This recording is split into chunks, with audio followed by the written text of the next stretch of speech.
Comparison of the most painful fucking death. Okay, my bad. Okay. Sometimes you don't need a cuss, nigga. Damn. Alright, alright.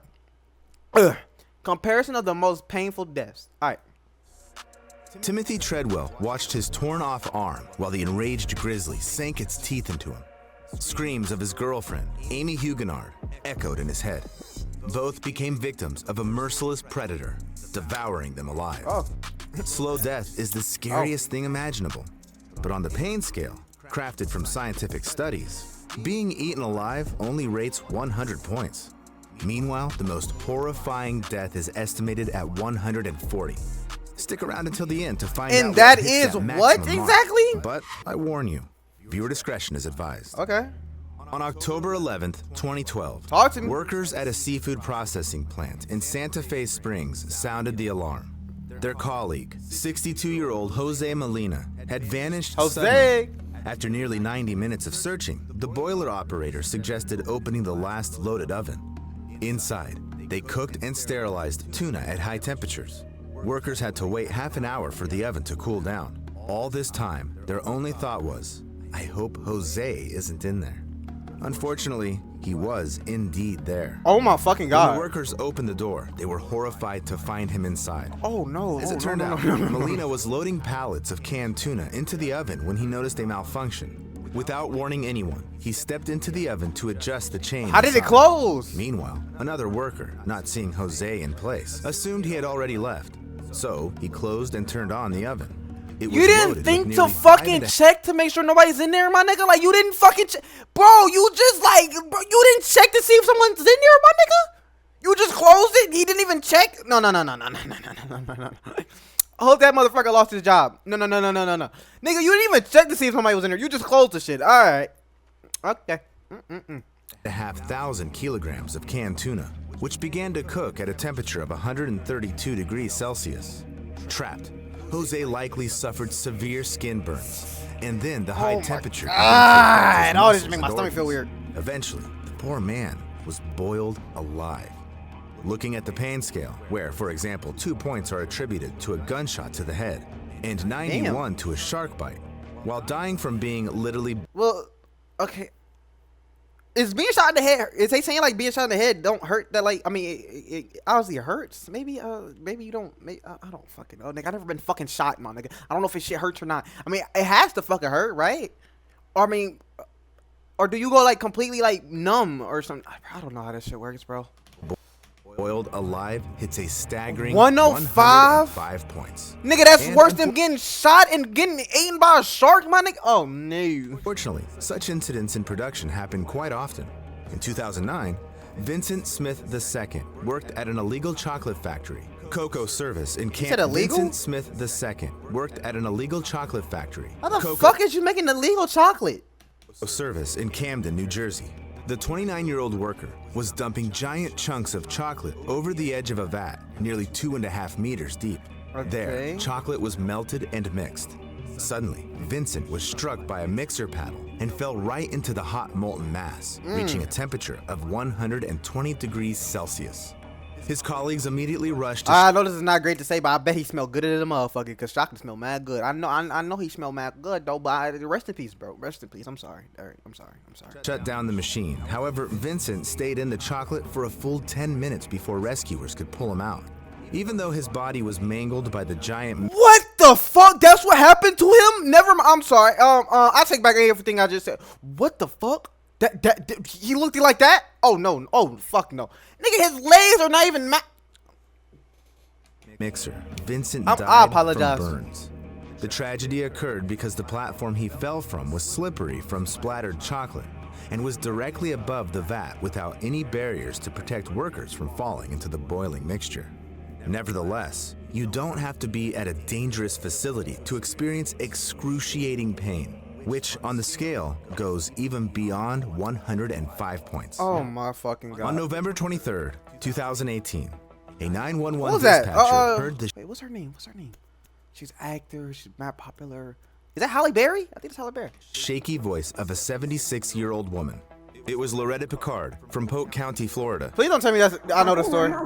Oh my god, I remember this. Oh my god, I know this story already. Oh my god. Firefighters were immediately dispatched to her house. I know this story. The dispatcher told the woman to leave the building and go outside, to which she replied, Honey, yes, I wanted to. That nervous laugh at the end just breaks your heart. Loretta had recently undergone surgery and couldn't move quickly without I know this assistance. story already. Plus, she couldn't see anything through the smoke. Meanwhile, the fire truck slowly made its way down the rough country road where the woman lived. Loretta was freaking out, worried that nobody would save her, constantly asking if help was really on the way and if they were sure they were coming for her. Then, on the recording, you could hear Loretta start coughing and wheezing, and the sound of the crackling fire in the background getting louder. But I can't show you what the recording captured next. Oh, trust me, Because I know then, what happened. The flames engulfed the woman, who never got the help she desperately needed. She screamed wildly as she burned alive. The link to the full recording I'll leave in the description below. Loretta was dying I while reacted- firefighters I were just reacted to a minutes video with away this from her shit. yard. The phone call cut out after 20 minutes, and rescuers arrived at the scene 14 minutes later. Later. Nobody ever went inside to save her. Good job. The fire chief claimed that several firefighters attempted to enter the house, but no evidence supports his words. And the dispatcher was blamed for giving ineffective instructions. Due to the negligence of rescuers, Loretta died in agony because the pain from burning alive hits a staggering 108 points. Bro, oh my god. You wouldn't wish such a death on anyone. But you know what? I came across a story where a person knowingly subjected themselves to such suffering. On June 11th, 1963, several American correspondents, including Malcolm Brown, gathered outside the Cambodian embassy in Saigon. The day before, journalists were informed that something important would happen there. Buddhists were deeply offended by the disrespect of their beliefs by the South Vietnamese government. So, around 350 monks and nuns gathered for another peaceful protest. Suddenly, not far from the presidential palace, a car stopped and 3 monks got out, including Quang Duc. Malcolm pointed his camera at the trio, not realizing what he would witness through the lens next. Oh! Protesters gathered around Quang, who sat on a pillow in the traditional Buddhist meditative lotus pose, while another monk started pouring gasoline over his head. Quang paid no attention What the and fuck? prayed, and when he finished, he struck a match. The flames instantly engulfed him, rising up in black smoke. Did he move? It was a horrifying spectacle. Quang Duc's body slowly withering and shriveling, while his head blackened and charred. I can't show you the photo either, but I'll leave a link below the video. The scene was very... Hold on, bro. Wait. I don't think I can show this on shit. I want to see. What was his name? Quan Duc, fuck. Oh my god. Oh my fuck. I can't show this. I literally can't show this. I can't show it. Oh my god. That nigga.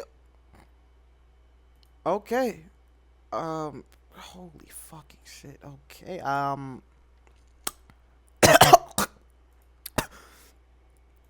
Jesus Christ. very contrasting, as everyone present It was in there black and loudly white. cried, watching the self-immolation, while the monk himself, enduring painful suffering, didn't even Yeah, flinch monks are one different, bro. second. Monks are a different breed, my nigga.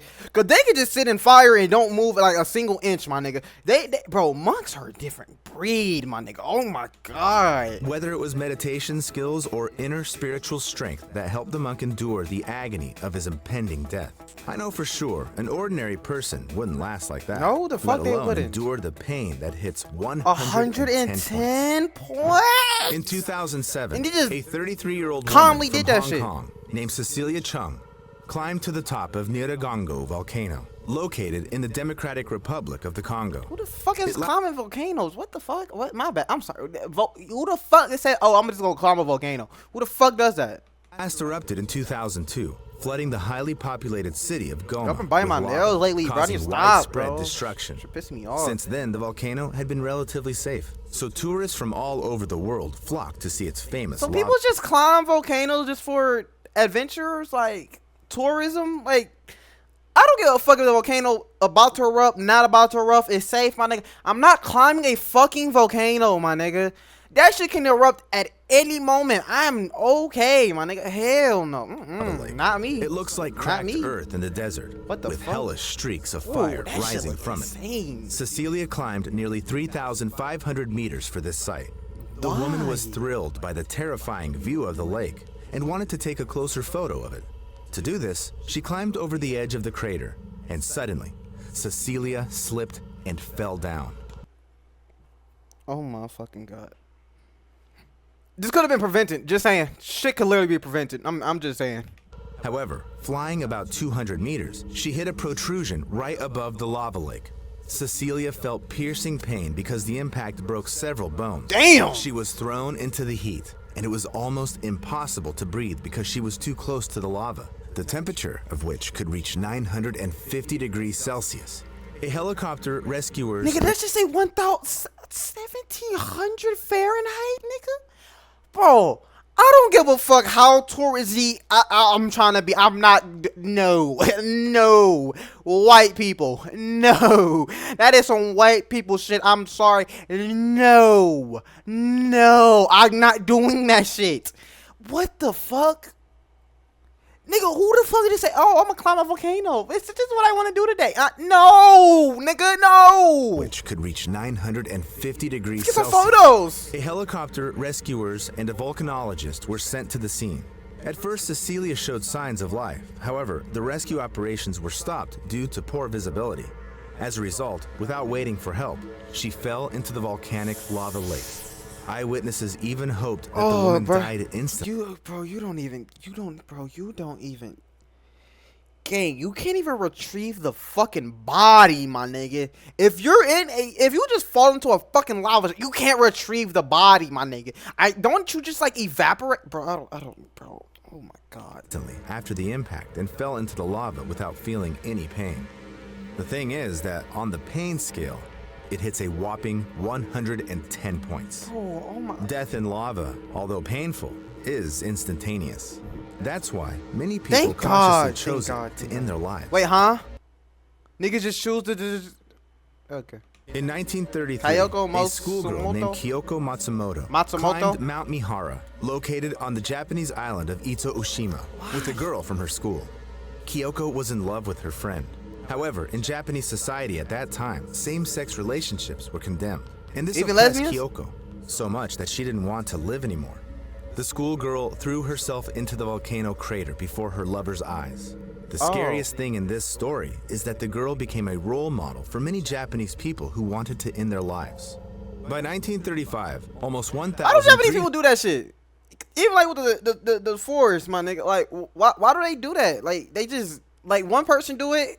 Oh shit, I gotta be nice to do. Let me go do it too. Why? Oh god, this shit right here, man. 300 people had lost their lives by jumping into Mihara. Until the Japanese... Wait, how many? 1,300 people had lost their lives by jumping into Mihara. Until the Japanese government built barriers around the area. Still, as countless stories show, people often ignore such prohibitions. In 2016, Colin Scott and his sister, Sable, went on a tour to Yellowstone National Park, known for its geothermal spots. They really look fascinating, but getting close to them is dangerous. The water here may not be as hot as lava in a volcano, but still, the 96 degrees reached by the local water bodies are enough to cause burns and even kill a person. But Colin and Sable ignored numerous warning signs and crossed the restricted area. Suddenly, the guy slipped and fell into the hot water near the Pork Chop Geyser. Bro, white people. I'm sorry, white people. Like, what are y'all doing, bro? Like, why?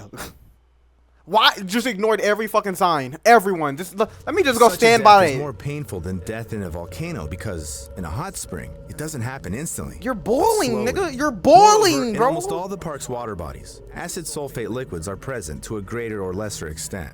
So when Scott's sister returned with a few rangers, only parts of her brother's head, torso, and arms were visible in the hot spring. By the next morning, Colin's body had completely dissolved. It seems that there couldn't be worse pre-death suffering, but in fact, there could be. Dissolving in a geyser is far from 140 points on the pain scale. On September 13th... Bro, what are we doing as people at this point, my nigga? Like, bro, like...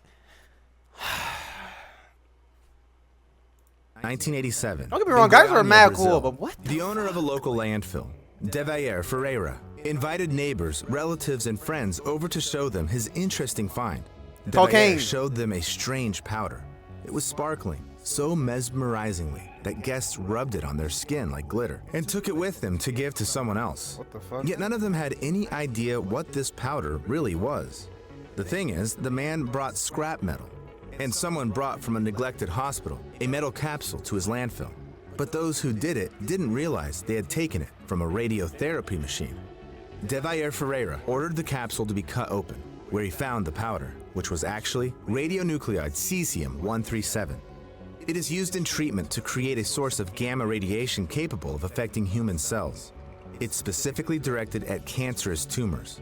But if the radiation isn't controlled, it'll also affect healthy cells. Devair, not realizing it, set off a deadly domino effect. So about 250 people came into contact with the powder. Okay. Maria Gabriela Ferreira, the wife of the landfill owner, began to suffer from hair loss and internal bleeding. One of Devair's hired workers, Israel Bautista dos Santos, developed serious respiratory and lung complications. The other one, Admilson Alves de Souza, had his heart affected. However, the most affected was Devair's 6-year-old niece, Oh my Leide das God. Neves Ferreira. She was placed in an isolated hospital room, but the staff was afraid to approach the child. The girl gradually developed swelling in the upper part of her body, hair loss, kidney and lung damage, and, just like Gabriela, she suffered from internal bleeding. What the On the pain fuck? scale, these feelings hit a whopping 125 points. All the people who came into contact with the blue powder got various diseases, and this quartet later died. All the items touched by people who came into contact with the powder were buried in a repository on one of the city's mounds and marked for use only in 300 years. Such cases in ordinary life are pretty rare, but people who work directly with radioactive elements risk painfully dying literally every day. On August Oh my 21st, fucking 1945, less than 2 weeks after the Radiation bombings ain't of something to play Hiroshima with, and man. Nagasaki, Harry Daglian was working with the plutonium core Daglian. at the Los Alamos test site in New Mexico. Plutonium He used tungsten carbide bricks to create a barrier around it because the bricks reflected neutrons coming out of the radioactive plutonium back. But when he started laying bricks around the core, he suddenly dropped one of them right on him. At that moment, the brick caused an uncontrolled nuclear fission chain reaction. It covered the scientist with a deadly dose of radiation of 5.1 sieverts. After receiving a radiation burn, a person experiences countless excruciating sensations at once. Okay. The skin blisters and ulcers, after which the vessels in it burst and the person dies. In addition, due to the high dose of radiation, you feel how each of your organs slowly fails until you die. And that's You can exactly feel what your happened organs on the failing? 25th day of Harry Daglian's suffering. The slow death from radiation and all the previous steps on the pain scale are united by the fact that these pains weren't inflicted intentionally on the victims. However, fortunately, you cannot accidentally expose yourself to suffering that is at the maximum mark of 140 points. 140? Even if you find yourself in the mouth of a volcano or in the heart of a nuclear reactor. So, the most painful What the fuck? sensation in the world is skinning. This refers to a specific Oh torture. my god! Whoa, whoa, whoa, whoa, Before whoa, whoa, whoa, whoa! Oh my god! Skinning? Oh my god! Ain't that just? Oh my god! No, no, no, no, no, no! That, no. Nigga, skinning is the top worst death. Oh my god! Who the fuck has ever been skinned before? Oh no!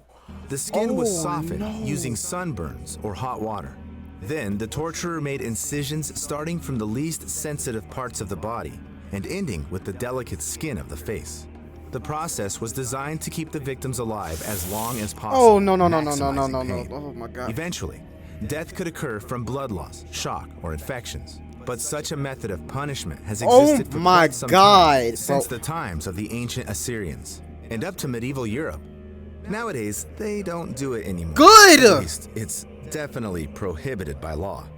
Write in the comments what caused you the most pain, and subscribe to my channel if you have nerves Oh, of steel what the and love fuck? scary stories. Nigga, skinning? No, no, no, no, no, no, no. Skinning is something different, my nigga. The person that's actually doing the skinning, my nigga, you have to be a sick individual. I'm sorry. Why is this shit not focusing? Bro, you have to be a sick individual to be skinning a person. Oh my god. Nigga, what the fuck? Skinning. Oh no.